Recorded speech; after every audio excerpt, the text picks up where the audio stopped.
Good morning, class, and welcome to Document Control. This is going to be one of your very first course experiences in the EDT program, and I hope it's a good one. In this course, we will learn how to create, manage, and use physical and electronic information to accomplish a particular goal, as well as personalized methods for learning new information and retaining that knowledge optimally for later application. We will cover computer basics, the handling and storage of files, efficient and critical reading of masses of material to find specific information, and how people learn. We will also see how individuals can design their own learning strategies to learn more efficiently.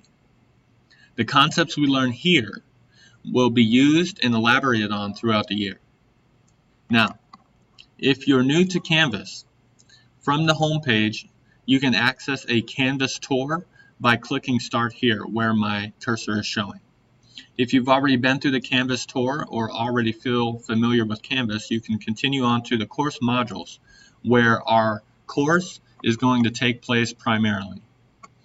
The course modules are going to guide you through everything that we do in the classroom.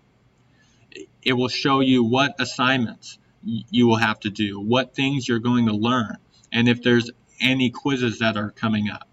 Our very first module is going to be the Getting Started module, or the course syllabus, where we go over the important information that pertains to this course. Next to the course modules, there will also be a date and how long the module should take.